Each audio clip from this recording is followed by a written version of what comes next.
d'expliquer comment entrer ici.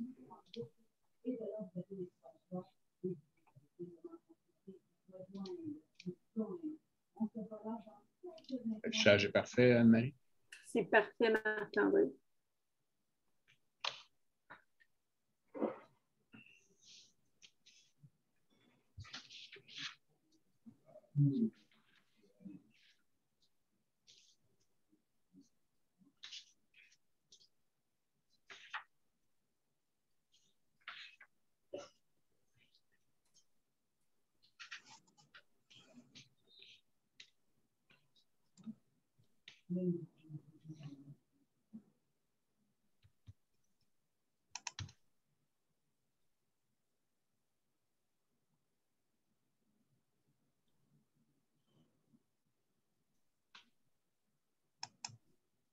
On n'a plus que 30 personnes dans la salle générale, 26 personnes en mobilité urbaine, 27 dans la réseau structurant et 13 chez nous.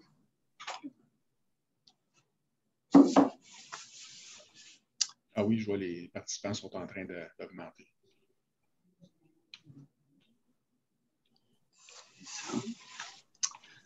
Alors, bonjour tout le monde. Ce ne sera pas long. On va laisser les gens entrer dans les salles présentement. Donc, les gens partent de la salle principale et se joignent à nous ou à d'autres groupes. On va attendre peut-être un petit 30 secondes. Salut Serge.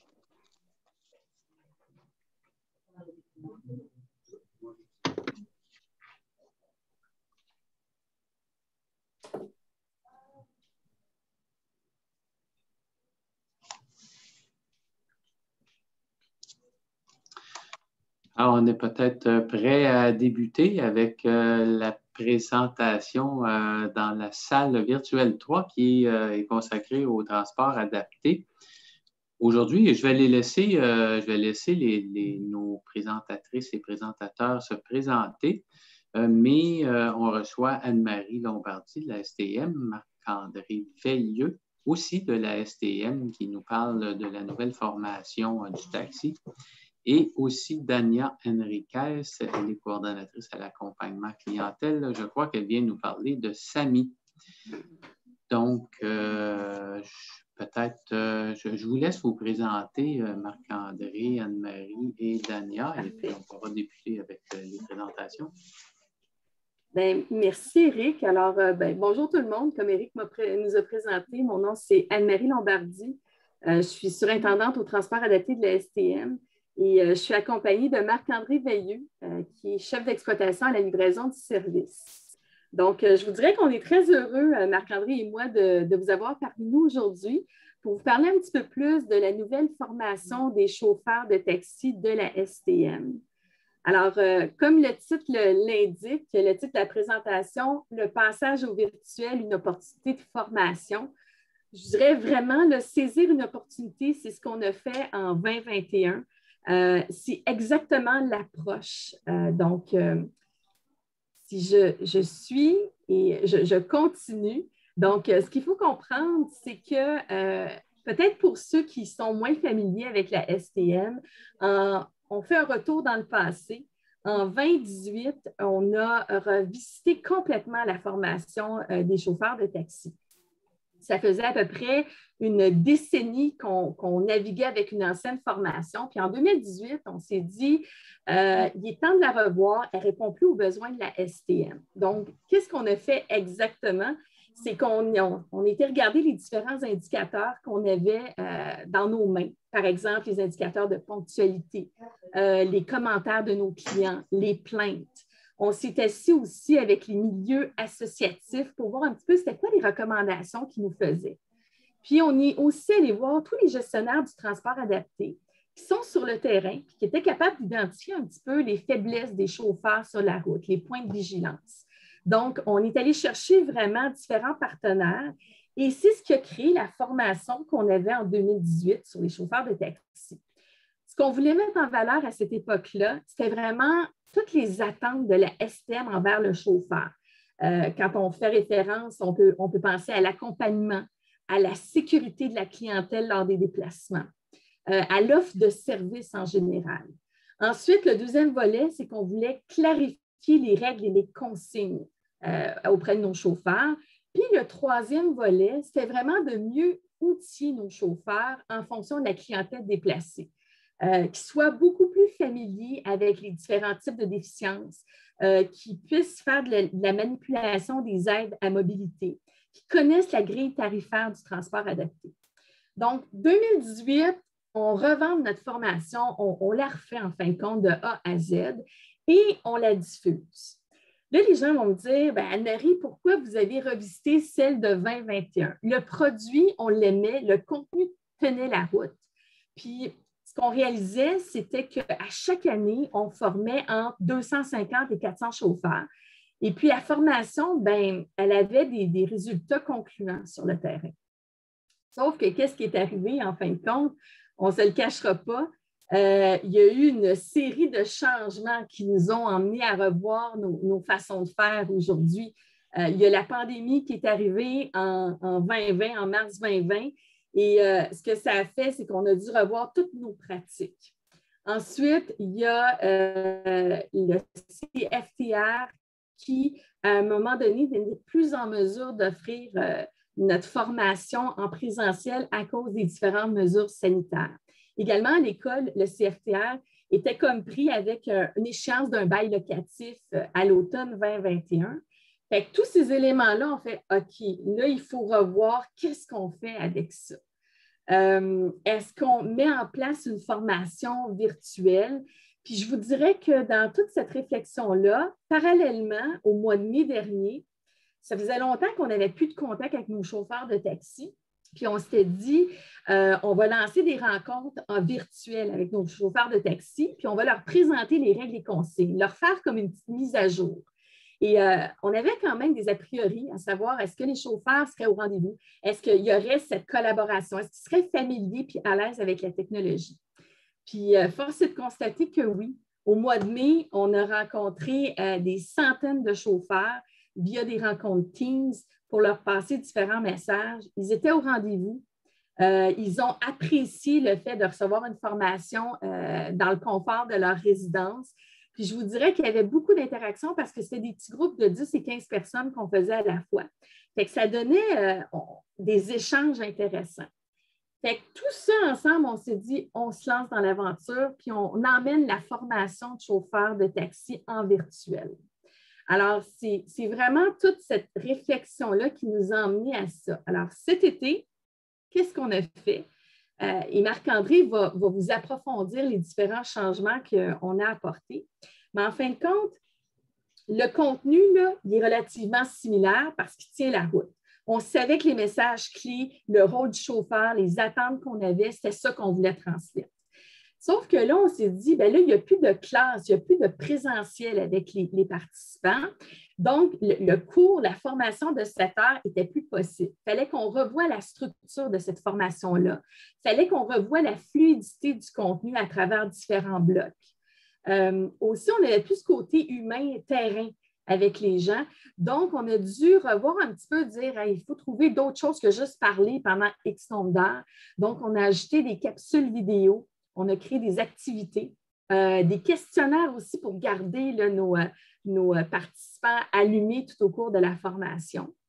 Puis, je vous dirais également qu'à l'heure actuelle, on est en train de concevoir une capsule vidéo avec un chauffeur. Puis c'est ça qui va donner le coup d'envoi lors des formations avec les chauffeurs de taxi. Ça va commencer par une introduction d'une vidéo d'un chauffeur qui parle de son métier, comment il est interpellé par la clientèle. Puis là, ensuite, on va débuter la formation. Ce qu'il faut comprendre aussi au niveau des changements qu'on a apportés dans la formation 2021, c'est qu'on a repris sous notre gouverne la formation qui était autrefois donnée par le CFTR. Ce n'est que temporaire, je vous dirais. On s'est dit, au cours de l'automne, on va voir comment la formation se comporte avec les chauffeurs. Donc, on a dû parallèlement créer tout un système de gestion des inscriptions. Parce que, juste pour vous mettre dans le contexte, auparavant, quand on fonctionnait avec le CFTR, c'était le chauffeur s'inscrivait à la formation de taxi STM. Sauf que là, aujourd'hui, comment ça fonctionne? C'est que c'est l'intermédiaire qui inscrit son chauffeur à la STM. Pourquoi? Parce qu'on veut s'assurer que l'intermédiaire, quand il inscrit son chauffeur, il est conscient qu'il va travailler dans les prochaines semaines avec le transport adapté de la STM. On veut vraiment qu'entre la formation et la pratique, que les deux soient combinés.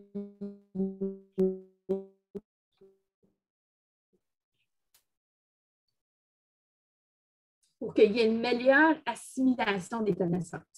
Puis également, de validation des acquis là-dessus. Donc, nous, on a des chefs d'opération sur la route qui vont aller valider ces acquis-là auprès des nouveaux chauffeurs, qui vont pouvoir conserver dans leur boîte à gants et s'y référer. Fait que ça, je vous dirais que ça a été les principaux changements. Je reviens toujours à la prémisse que le contenu demeure le même parce qu'on était confortable avec le contenu de 2018 qui avait été validé. C'est vraiment la structure essentielle. Fait que c'est un peu, je dirais, la mise en contexte sur c'est quoi la formation qui est actuellement en cours. Alors, juste valider avec les gens qui sont en place, moi, j'avais de la misère un peu à suivre là, dans les dernières minutes. Là, la connexion semblait plus lente. Est-ce que je suis seul ou c'est comme ça pour tout le monde? La connexion semblait lente. Ouais. Du côté d'Anne-Marie. OK, excellent. Donc, je vais démarrer en espérant que ça aille bien. Donc, Anne-Marie parlait justement de la structure, le fait qu'on a revu la structure. Donc, voilà comment on l'a amené, cette structure-là. Ce qu'on a décidé, c'est de prendre notre journée de formation qui était a priori sur une journée à l'époque qui durait presque 7 heures là, avec le repas. Donc là, maintenant, on a séparé la structure en 2 journées de 3 heures à 3h30, je vous dirais.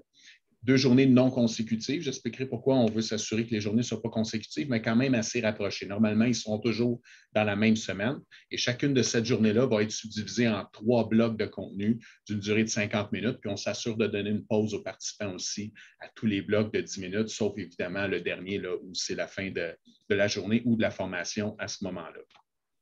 Pour compenser la perte d'ateliers pratiques, puis les activités, un peu comme Anne-Marie l'a dit, nous, on s'est assuré à ce moment-là de couper les blocs. Donc, on a 6 blocs, on s'assure d'avoir des capsules vidéo, on s'assure de mettre des activités quand même dans les limites de ce qui est possible avec le virtuel et des questionnaires sur le contenu. Fait que les questionnaires aussi, c'est une occasion pour nous d'aller chercher la participation des participants. S'il y en a qui participent moins pendant une formation, bien, ça nous permet d'aller s'assurer qu'ils sont non seulement là parce qu'on demande à ce que la caméra soit toujours allumée pendant la formation, puis ça nous permet de s'assurer qu'ils sont en train d'écouter puis qu'ils suivent le contenu aussi.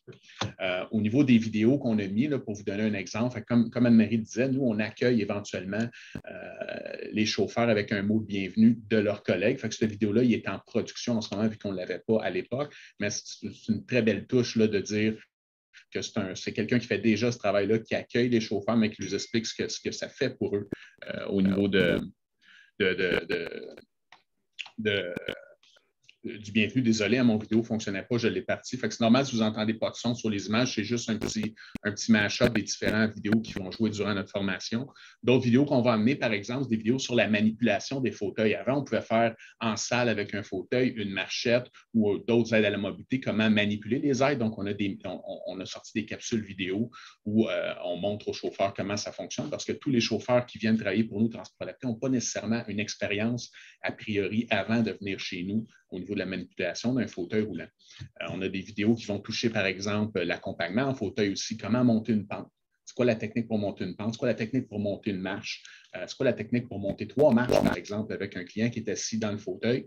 Donc, on prend la peine de donner cet enseignement-là au chauffeur, puis qu'il y a des acquis ensuite qui vont lui servir sur le terrain. On amène des vidéos aussi sur des thèmes, comme par exemple les chiens de service ou l'utilisation du cellulaire au volant. Là, vous allez voir, ça, c'est des vidéos parfois là, qui vont toucher quand même assez la clientèle, mais qui vont amener à une prise de conscience aussi. Puis la technique de guide pour une personne avec limitation visuelle, par exemple. On fait un petit vidéo d'introduction à ce niveau-là.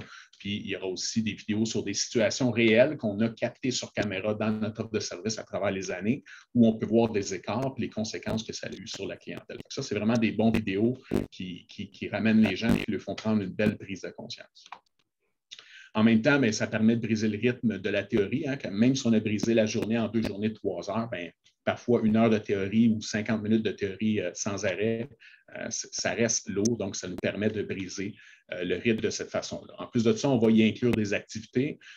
Entre autres, un exemple d'activité qu'on fait avec nos chauffeurs. Là, on demande à un de nos chauffeurs de nous texter une phrase qu'on a préétablie, donc on lui a envoyé. Puis ce chauffeur-là, lui, il joue le rôle qui est un chauffeur pendant le moment où il va nous texter. Puis à partir de ce moment-là, au moment où il va nous texter, bien, les participants qui sont dans la formation, ils vont compter le nombre de secondes, par exemple, qu'il va baisser les yeux pendant qu'il nous texte, parce qu'on se rappelle, lui, il joue le rôle qui est au volant. Donc, par la suite, on lui fait prendre une prise de conscience sur combien de mètres on va parcourir, par exemple, en 5 ou en 6 secondes quand on a les yeux baissés, selon la vitesse à laquelle on roule. L'autre exercice qu'on va les amener aussi, c'est, on parle beaucoup de la perception, pas beaucoup de la perception, mais dans un de nos blocs, on va quand même expliquer à nos chauffeurs comment ça fonctionne. Ce n'est pas comme le taxi traditionnel où on paie à la fin de notre trajet. On explique aussi que notre clientèle, une déficience motrice, ce n'est pas nécessairement seulement au niveau de se déplacer puis de marcher comme tel. Donc, on explique à ce moment-là que on leur fait faire une activité où ils mettent des gants, soit des gants d'hiver ou des gants de faux, puis on va leur demander de manipuler, par exemple, d'aller chercher leur permis de conduire dans leur portefeuille avec les gants ou quoi que ce soit, juste pour leur faire prendre conscience à quel point ça peut être long de faire l'action, puis ce qu'on leur demande, évidemment, c'est de ne pas brusquer la clientèle. Un autre avantage de séparer la formation sur 2 journées, ça laisse le temps au chauffeur d'avoir un temps de réflexion entre les 2 journées. Suite à la première journée, il y a quand même pas mal de contenu, même si c'est juste 3 heures. On sépare ça d'une journée ou 2 journées avant la deuxième journée. Puis on lui demande des petits devoirs aussi entre ces 2 journées-là, entre autres de lire le guide de transport adapté. Donc, c'est le guide qu'on donne normalement à nos usagers. Puis de lire aussi les règles et consignes dans le contrat au niveau du travail avec la STM. Comme ça, quand ils arrivent à la deuxième journée, bien souvent, ils ont déjà des questions et des interrogations à nous poser. Ça l'enflamme beaucoup la participation au niveau de la deuxième journée. D'ailleurs, parlant de documents, quand les gens s'inscrivent à notre formation via les intermédiaires, nous, évidemment, on envoie le courriel de confirmation, puis on va leur donner certaines informations, certains documents qu'ils vont pouvoir utiliser par la suite dans leur travail. Entre autres, je l'ai dit, le guide du transport adapté, les règles et consignes. On leur donne aussi la grille tarifaire. On leur donne un cahier de prise de notes qui inclut une bonne partie aussi des 2 journées de formation là, au niveau du contenu, puis les dernières communications qu'on a eues entre les chauffeurs puis la STM. Fait que ça leur permet de voir comment on va communiquer avec eux autres aussi dans le futur.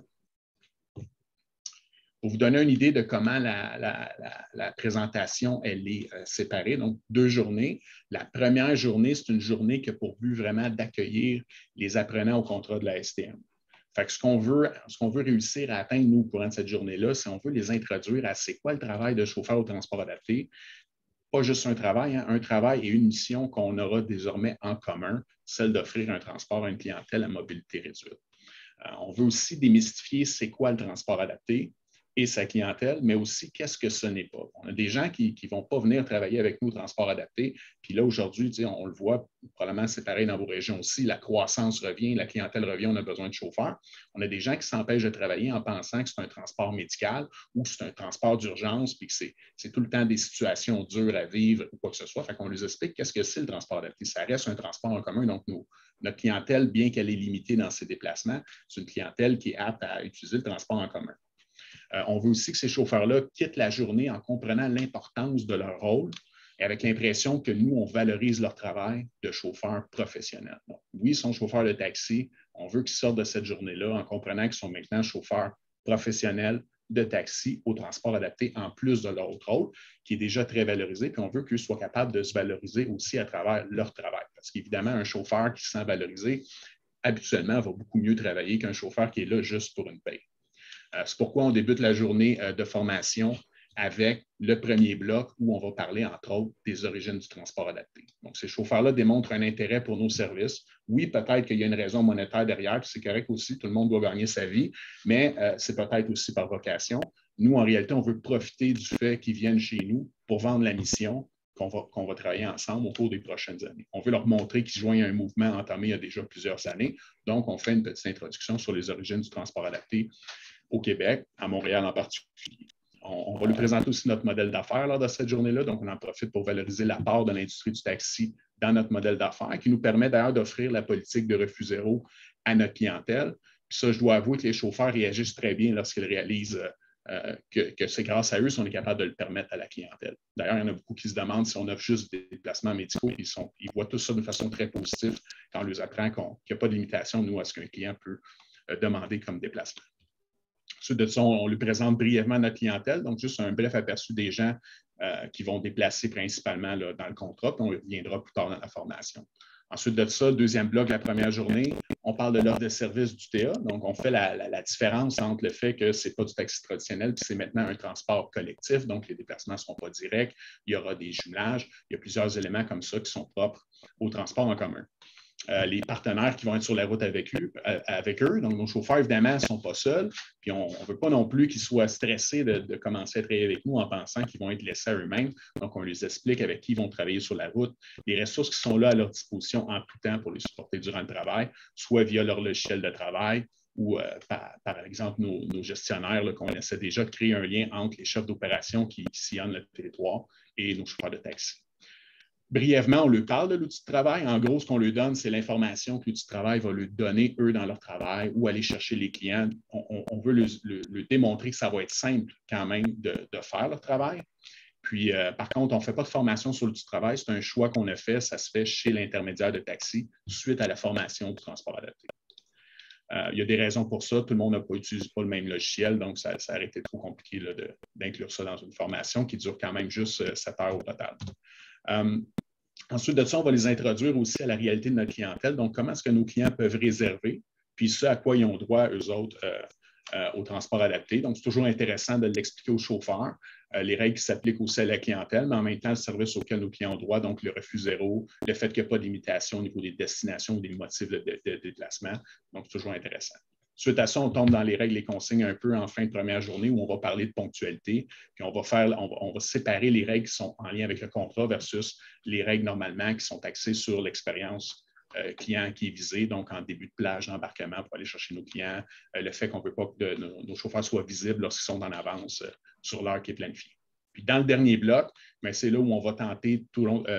Dans le dernier bloc, c'est là où on va revenir sur toutes les déficiences principales de notre clientèle, puis on va les regarder une par une en détail, puis comment aussi travailler avec ces gens-là de façon plus personnalisée selon les besoins de chacune des déficiences. Tout au long de la formation, on va essayer de maintenir cette approche humaine valorisante pour le travail du chauffeur professionnel, puis s'assurer qu'eux autres réalisent aussi qu'ils font un travail qui est quand même une grande valeur, en fait. On veut leur faire sentir que nous sommes heureux, qu'ils portent un intérêt à travailler pour notre mission, puis en même temps, qu'on a besoin d'eux en réalité pour y arriver. Je suis désolé, je n'avais pas parlé. Juste à droite, ce que vous voyez en fait sur l'écran, c'est un exemple un peu du visuel qu'on a essayé de créer. Donc, quelque chose qui est assez épuré pour le chauffeur, mais qui est quand même intéressant là, tout au long de la formation pour essayer de garder leur attention aussi. Puis on voit qu'il y a des exercices, là, puis certaines images. Si on va sur la deuxième journée de formation, donc on se rappelle, on l'a fait en 2 journées. Première journée, on a donné, c'était beaucoup un accueil, mais en fin de journée, on commençait à donner l'information qui est plus en lien avec le travail. Mais si on regarde au niveau de la deuxième journée, notre but avec cette journée-là, c'est d'amener les attentes de la STM, puis venir consolider les apprentissages que les chauffeurs ont faits lors de leur première journée, en fait. La façon que la journée elle est structurée, vous allez voir, c'est une journée qui est bâtie presque chronologiquement, qui va adresser les attentes de la STM à chacune des parties d'un déplacement avec un client. De l'accueil jusqu'au débarquement à la fin de journée quand on déplace notre client et qu'on le laisse en sécurité à destination. Fait qu'on veut amener chacune des étapes d'un déplacement avec le chauffeur pour qu'il quitte cette journée-là en sachant exactement à chaque étape quel est son rôle. Fait que la journée débute avec un petit questionnaire. On revient sur les apprentissages qu'on a faits au niveau de la première journée. Donc, ce n'est pas très long, c'est quelques questions. Puis, suite à ça, on débute avec les différents blocs. Puis là, vous allez voir, c'est comme un ordre chronologique. Donc, dans le bloc 4, on revient sur la ponctualité. Donc, c'est le début de l'expérience du client. Est-ce que mon véhicule est arrivé à l'heure ou non? Suite à ça, on va lui parler de ce qui est nos attentes face à l'accueil, à l'identification du client, l'accompagnement du client, super important. On a plusieurs activités vidéo qui tournent autour de l'accompagnement parce que c'est vraiment là où nos chauffeurs font la grande différence pour notre clientèle.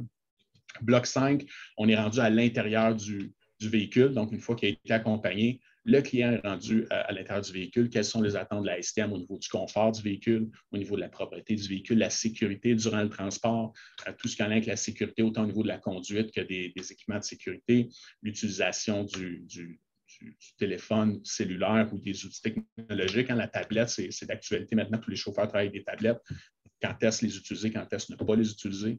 Puis on va toucher aussi à la communication. C'est un sujet qui est quand même tout le temps assez touché, là, la communication. Quel sujet est-ce qu'on peut aborder avec notre clientèle, lesquels on veut éviter, quel comportement on va adopter ou éviter. Fait qu'on va quand même toucher à l'éthique durant le dernier bloc, essayer de donner des outils aux chauffeurs pour départager un comportement qui serait accepté versus un comportement qui est souhaitable d'éviter durant le travail avec la STM.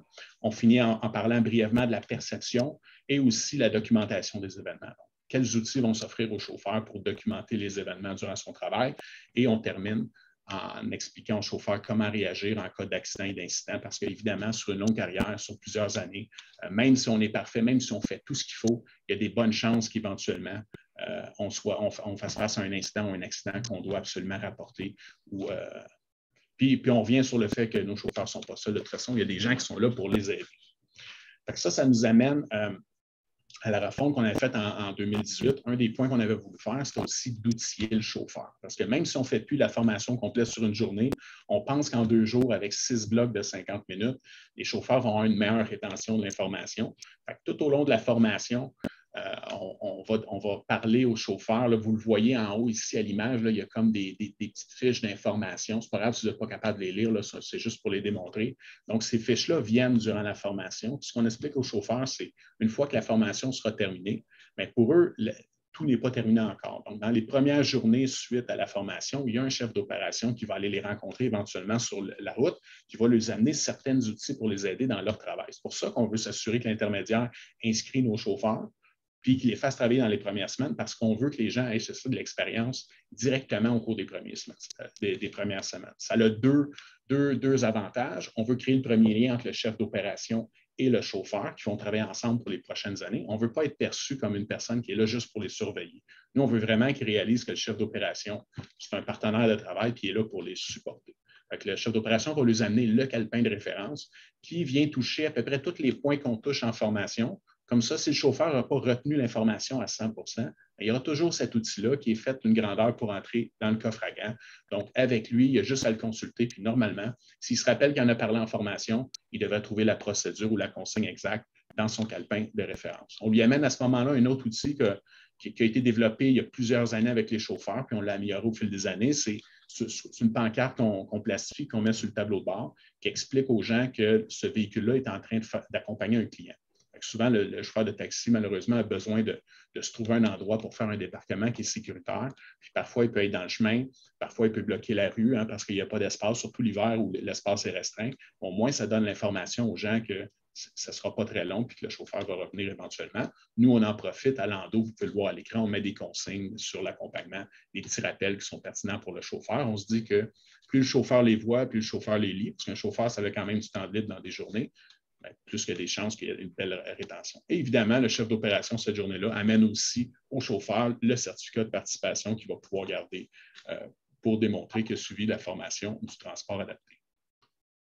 Au niveau de l'évaluation des acquis, les mois suivants, les années suivantes, étant donné que c'est nous qui contrôlons l'inscription via les intermédiaires qu'on a ces données-là, on sera capable d'aller valider si les différentes cohortes de chauffeurs qui ont suivi des formations différentes, s'il y a des éléments qui sont moins consolidés ou qu'on note qu'il y a peut-être des faiblesses, mais ça nous permettra d'ajuster à ce moment-là notre contenu de formation. Pour l'instant, il n'y a pas d'examen, on ne les revoit pas systématiquement, par exemple, au bout de 6 mois. Par contre, on est capable de suivre les cohortes qui vont suivre cette nouvelle formation-là au courant des prochaines années sans problème.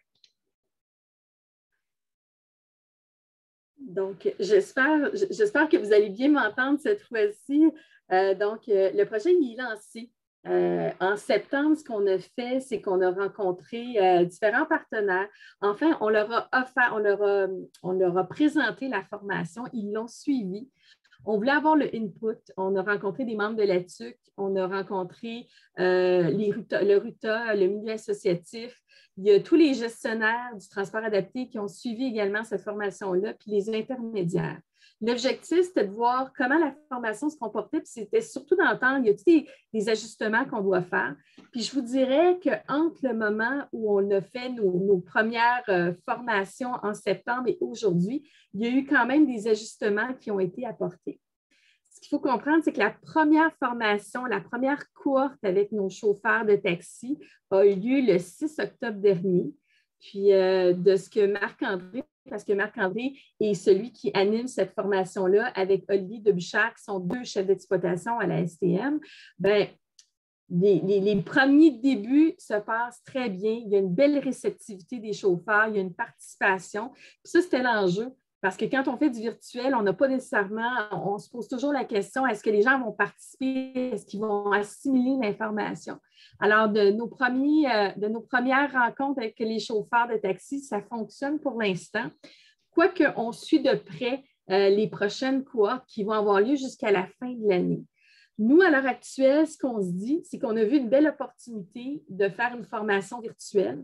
On a eu une opportunité aussi de dire on va nous-mêmes la diffuser puis voir comment ça se comporte. Fait que je vous dirais qu'à la fin de l'année, il va falloir qu'on fasse un bilan de comment ça a été, c'est quoi les avantages, c'est quoi les inconvénients qu'on a ciblés. Puis aussi, il va falloir qu'on se questionne qu'est-ce qu'on fait pour 2022. Est-ce qu'on continue à l'administrer? Est-ce qu'on va aller chercher une tierce partie qui va pouvoir diffuser la formation? Alors, c'est toutes ces questions-là là, qui sont en suspens, mais qui vont être répondues à la fin de l'année après notre bilan des 3 derniers mois. C'est sûr que quand on a fait cette courte présentation-là, on aurait aimé ça vous voir puis vous faire vivre certaines activités, certaines questions, vous donner un peu plus. On avait comme un temps qui était assez restreint. Par contre, notre matériel, il est disponible. Si les gens ont des questions plus particulières, Marc-André et moi, là, on est très ouverts là, à répondre et à partager de l'information. Alors, c'est ce qui mettrait fin là, à cette présentation de 30 minutes sur la nouvelle formation des chauffeurs de taxi à la STM. Alors, je ne sais pas si parmi vous, il y en a qui ont des questions qui souhaiteriez poser là, tout de suite. On est ouvert et on est disponible pour vous. En attendant de voir s'il y a des questions, un autre point qui est intéressant avec le passage au virtuel qu'on n'avait pas vu venir, mais quand on faisait la formation en salle, c'était le fun de manipuler un fauteuil, c'était le fun de pouvoir faire ces tests-là. Bien là, un avantage qu'on a à côté, c'est non seulement tous les vidéos qu'on leur fait visionner durant la formation, mais quand c'est terminé et qu'on confirme leur participation, on leur envoie aussi le lien de chacun des vidéos qu'ils peuvent eux-mêmes aller voir sur la plateforme YouTube. Donc, s'ils ne se rappellent plus comment faire la technique, par exemple, pour monter des escaliers avec une personne assise dans le fauteuil, ils peuvent aller la revoir. Ils peuvent aller revoir comment monter une pente. Ils peuvent aller revoir, peu importe ce qu'ils ont vu en formation, mais maintenant, c'est un outil qu'ils vont en voir. Là. Ils ont juste à le garder dans leur boîte de courriel, puis ils ont toujours les liens disponibles à ce niveau-là. Bravo pour la présentation. J'aurais une question pour vous. On sait que les techniques d'assistance, c'est toujours sujet, on ne sait pas c'est quoi la vraie bonne technique. Vous, de votre côté, c'est qui a appuyé ces techniques-là? Est-ce que c'est un ergothérapeute ou c'est quoi votre source? La source qu'on a utilisée, c'est un ergothérapeute. En fait, c'est une vidéo qui n'a pas été faite pour la STM. C'est une vidéo qui avait été faite pour le CHUM, en fait. Donc, il est disponible sur YouTube si jamais vous voulez le trouver.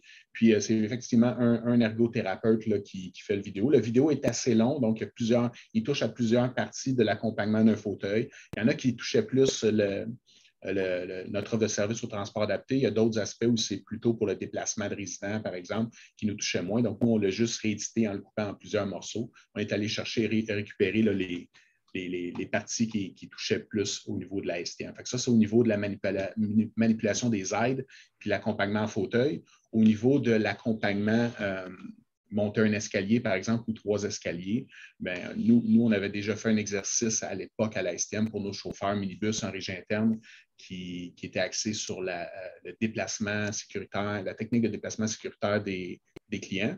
Puis ça avait été fait aussi avec un ergonome. Fait qu'on a trouvé une vidéo qui enseigne la même technique que nous, on enseignait, en fait. Fait que cette vidéo-là, quand on le démontre aux gens, il n'y a pas de son, c'est nous qui parlons par-dessus, parce que c'est une vidéo là, qui a été faite par un hôpital là, aux États-Unis. Merci. Et autre question, désolé.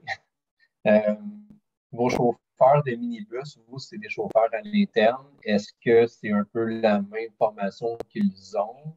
Ou sinon, c'est quoi la différence entre les deux? Bien, c'est drôle, Martin, tu poses la question parce qu'on est en train de revoir la formation des chauffeurs minibus, puis on est en train je te dirais, que les deux formations soient pratiquement similaires. Fait que c'est en cours, on attend un produit à la fin de l'année, mais ça va être sensiblement la même chose. C'est sûr qu'on va y aller avec certaines techniques par rapport au minibus versus le taxi. C'est différent, là, mais je te dirais que le contenu va se ressembler beaucoup.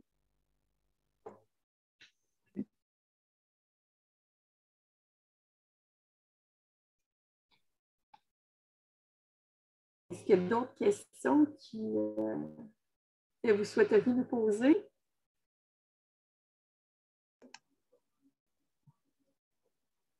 Est-ce qu'on a d'autres questions? En tout cas, un grand merci. Puis,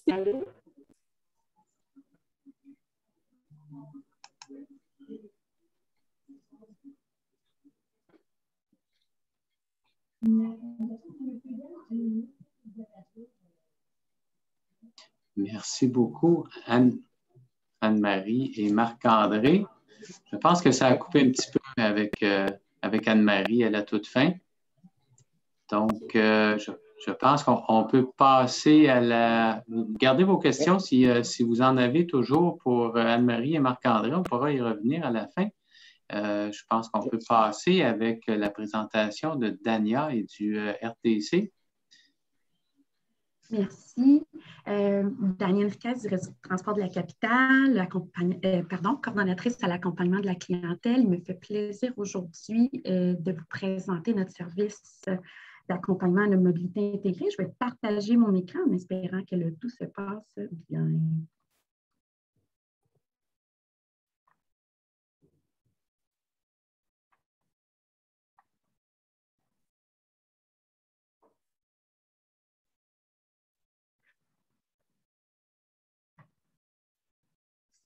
On va le mettre en mode présentation. Est-ce que vous voyez mon écran? Est-ce qu'on voit les notes sur le côté? Très bien. Oui, on voit les notes sur le côté. On voit sur le note? OK, permettez-moi, je vais arrêter mon partage. Dans paramètres d'affichage. Oui.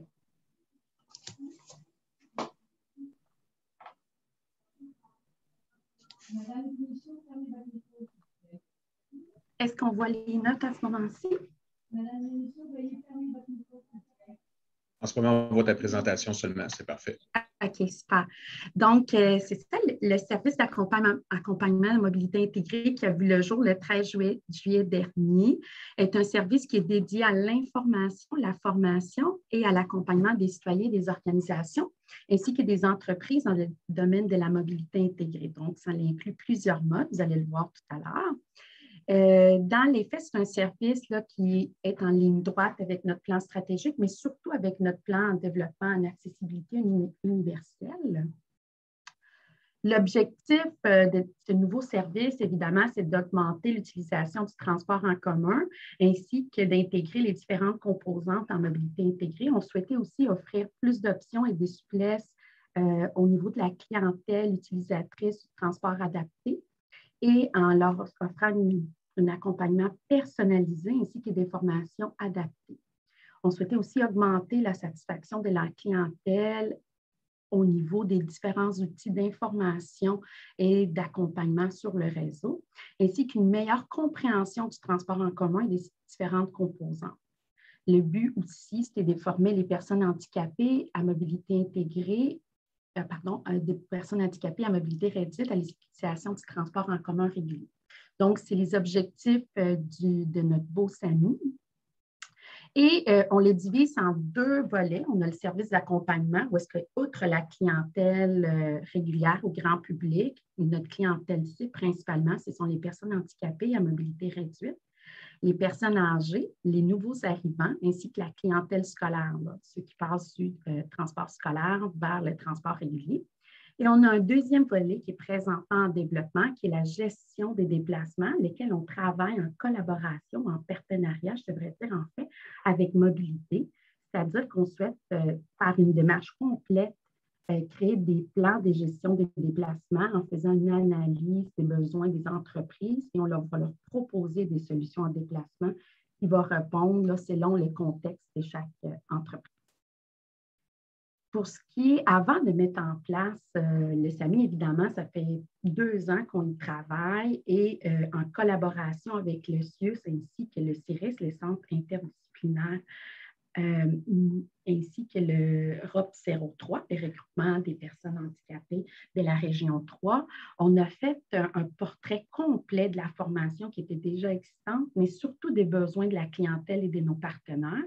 Les données ont été récoltées auprès des 122 intervenants du CIUS, 667 membres de la clientèle cible par sondage web et 25 utilisateurs du laissez-passer moniteur. Le laissez-passer moniteur chez nous permet à certaines organisations et institutions scolaires de pouvoir bénéficier d'un laissez-passer qui leur permet d'être sur les réseaux et de pouvoir avoir avec eux 4 à 5 étudiants ou intervenants qui puissent un petit peu se familiariser avec le transport en commun. Lors de cette recherche, nous avons récolté l'information comme quoi 71 approximativement de nos répondants croient que les CIUS et les RTC devraient établir un partenariat afin de développer des ressources pour les soutenir dans la formation au transport régulier. 95 % des répondants n'avaient jamais reçu une formation de l'accompagnement concernant les transports en commun. Près de 40 % souhaitaient recevoir de l'accompagnement, puis plus de 30 % n'avaient jamais utilisé le transport en commun. Et en terminant, plus de 15 % de ces usagers-là sont des usagers occasionnels ou saisonniers du STAC. Donc, il y avait quand même un beau potentiel d'achalandage, mais surtout un grand besoin d'un service d'accompagnement. Au niveau de l'accompagnement, le volet accompagnement, on le divise en 2 catégories, encore une fois. On a le volet théorique, mais la valeur ajoutée de notre service, c'est vraiment l'accompagnement pratique. La raison étant, c'est qu'on a divers maquettes grandeur réelle et incluant tous les outils qui existent à bord de nos véhicules pour permettre à l'usager ainsi qu'au formateur de pouvoir bien maîtriser, utiliser, toucher tous les outils, là, voir qu'est-ce qui existe sur le réseau. Comme on peut voir ici, on a une maquette avec le support à vélo, le rétroviseur, la rampe d'accès, le support, les points d'appui à l'intérieur du véhicule ou dans la porte d'entrée, ainsi que l'espace à mobilité réduite avec les sièges du strapontin, qui peut être parfois des outils qui sont insécurisants ou méconnus de nos usagers. On a aussi la zone d'arrêt complète avec tous les outils d'information, incluant la borne sonore, borne visuelle. Et on a aussi notre vélo pour les services à vélo. On parlait de mobilité intégrée. Donc, lorsque les personnes se déplacent au SAMI, on parle de toutes les composantes. On va venir parler du vélo prochainement de notre programme Flexibus. Donc, voilà. Et on a aussi un espace libre-service où est-ce que la personne peut venir, on peut travailler, dans le fond, le parcours client dès la planification jusqu'à la fin, les suivis et qui puissent rester connectés avec nous, avec nos diverses applications, dont RTC Nomade Paiement et RTC Nomade qui donne le temps réel de nos véhicules. On permet aussi dans ces espaces libre-service-là, la personne peut venir soit avec utiliser nos tablettes pour venir travailler les applications ou avec leur propre cellulaire ou téléphone intelligent. Jusqu'à présent, l'achalandage, c'est sûr c'est un volet où est-ce qu'on est plus en accompagnement, mais on estime avoir 300 à 400 personnes par année. On s'est benchmarké, je m'excuse, je cherche le bon terme en français, mais on s'est comparé avec ce qui se faisait à York ainsi qu'à Portland. On était à peu près dans les cibles, ce qui nous donne un coup de pouce parce que si on regarde le mois d'août, où est-ce qu'on a eu 71 clients qui se sont déplacés accès au SAMI pour recevoir de l'accompagnement individuel, ce qui est au-dessus de notre cible, c'est qu'on est dans notre localisation est particulièrement intéressante parce qu'on est proche de plusieurs générateurs de déplacements où est-ce qu'il existe notre clientèle cible, notamment la clinique santé des réfugiés. On est à même notre local, on a plusieurs endroits où est-ce qu'il y a des personnes âgées qui demeurent, ainsi que des proches, la proximité des cégeps et de plusieurs hôpitaux.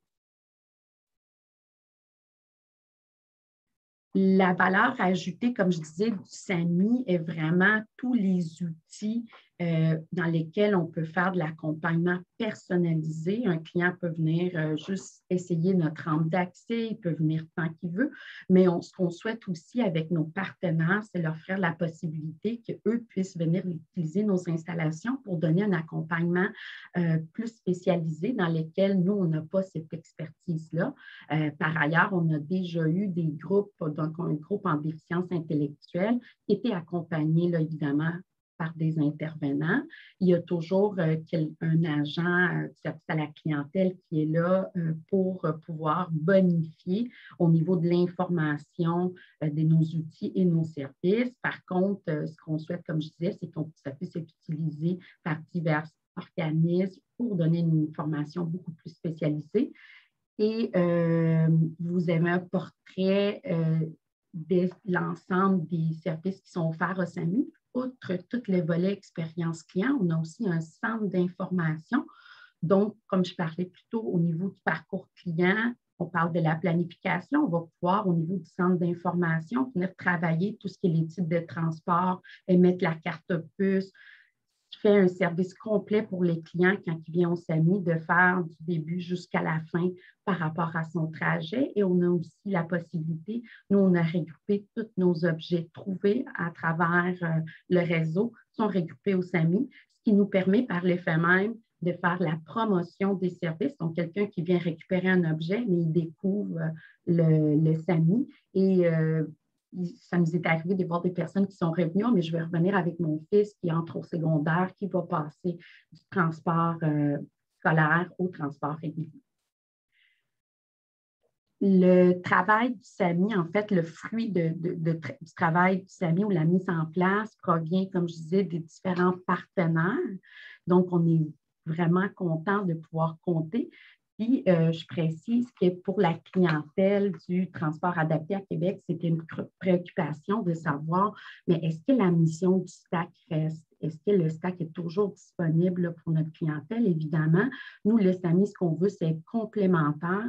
Et comme on pouvait voir au niveau des répondants ou des résultats qu'on avait eu du sondage, 15 de la clientèle qui utilise le transport adapté, c'est une clientèle saisonnière ou en fait occasionnelle. Donc, ce qu'on leur souhaite permettre par les SAMI, c'est qu'ils puissent avoir plus de souplesse et plus d'options en utilisant le transport régulier. Ça faisait le tour pour moi pour ce qui est du service en accompagnement. Je ne sais pas s'il y avait des questions du côté du SAMI. Je vais arrêter le partage si ça vous va.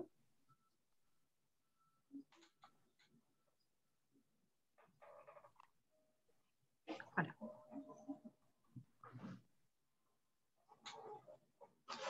Je crois que Serge a une question.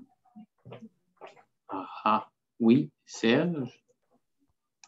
On va. J'ai comme de la misère avec mon audio. Bravo pour ça. Nous, aussi, à Montréal, on a quelque chose qui n'est pas complètement comme ça.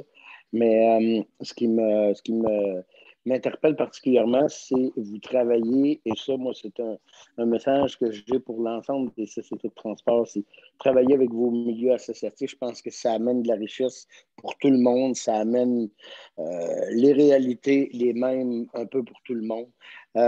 Ma question, madame, c'était plus...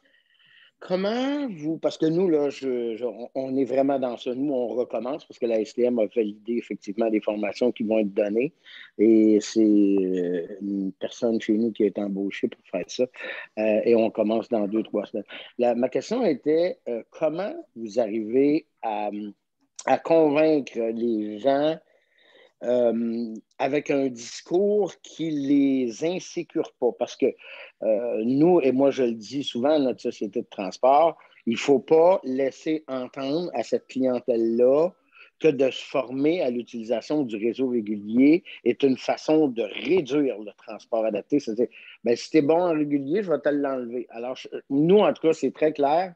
Quand on a commencé là-dedans, ça a été la première remarque que j'ai faite à la STM, de dire il faut l'amener sous l'angle de tu vas gagner de l'autonomie si tu le désires. Alors, comment vous faites pour convaincre la clientèle? Mais je pense, M. Poulain, la clé dans ce que vous venez de dire, hein, c'est de vraiment travailler en partenariat. Le milieu associatif, pour nous, a été un joueur clé parce que dès le début, ils ont été impliqués dans notre projet et ils nous permettent de un petit peu là, passer ce message-là. Puis à toutes nos interventions, on répète qu'on est complémentaire au transport adapté.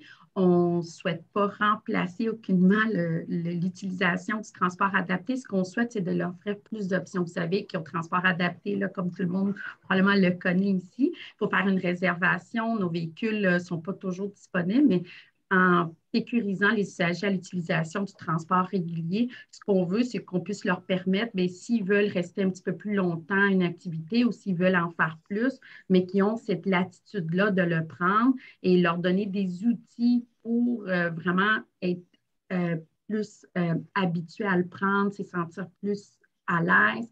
Voilà pourquoi nous, on martèle un peu ce message-là pour que la clientèle viennent nous voir et comprennent qu'on est là pour leur offrir des options et de la souplesse, de la flexibilité et non pas pour prendre la place du transport adapté. Et on a impliqué aussi les employés du transport adapté dans cette démarche-là pour qu'ils comprennent bien qu'on est complémentaires et je pense que ça, c'est la clé là, du succès à présent. C'est sûr que c'est tout nouveau, là, en espérant là, que ça va rester ainsi. Là. Je ne sais pas si ça répond à votre question. D'ailleurs, M. Poulain, oui. J'ai travaillé, j'ai collaboré, j'ai eu des belles informations de la part de Mathilde Lebuec, je pense, qui collabore chez vous. Mathilde, oui, c'est avec elle qu'on fait Projet Inclusif. Nous, comme je vous dis, c'est une employée chez nous qui s'appelle Laurence qui reprend cette offre de service-là. Mais oui, Mathilde et Valérie chez nous sont en contact, je vous dirais, surtout ce temps-là, quasi à tous les jours. Parce que nous aussi, on repart des nouvelles cohortes. Là. On en a 40, 50, là, je pense à l'automne, si ce n'est pas plus même. Oui, c'est excellent. Mathilde elle a fait un beau programme de recherche puis une belle promotion là, de tous les travaux qui est fait à la STM. Là. Donc, on s'est inspiré au RTC de vos efforts et de votre projet, en fait. Moi, je pense qu'on s'inspire les uns des autres. Puis moi, je vais sûrement communiquer avec vous éventuellement pour avoir d'autres détails parce que vous avez de beaux avantages. Je pense qu'on en a aussi, chacun de son côté. C'est vraiment apprécié, en tout cas, de voir ce que vous faites. Puis c'est sûr qu'un jour, je vais communiquer avec vous pour avoir des détails.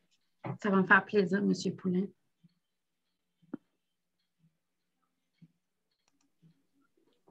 Est-ce qu'il y a d'autres questions? Est-ce qu'il y a d'autres mains levées que je n'ai pas vues?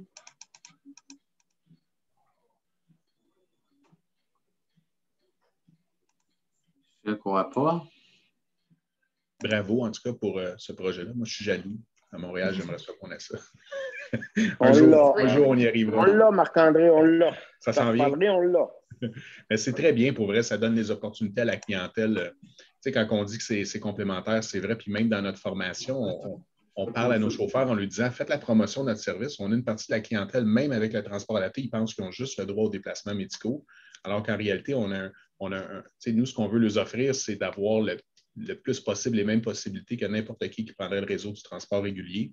C'est vraiment une belle opportunité, là, cette complémentarité-là. Puis amener les clients justement à la connaître, je pense que c'est vraiment un grand pas dans la bonne direction. Et merci. Puis je pense qu'ils sont plus inclus aussi, hein, de voir qu'on fait des efforts pour qu'ils puissent utiliser le transport régulier comme monsieur, madame, tout le monde. C'est là dit, ça donne un volet où est-ce qu'ils font la promotion, même quelques personnes sont venues nous voir, ils utilisent les transports en commun, ils reviennent avec un copain du stack ou collègues qui disent, mais je viens de faire la promotion parce que ça offre, là, comme je disais, d'autres options là, qui peut-être ne le connaissaient pas. Hein. Des fois, c'est juste la mauvaise information et qu'ils ne savent juste pas. Effectivement, on a des outils pour faciliter le transport.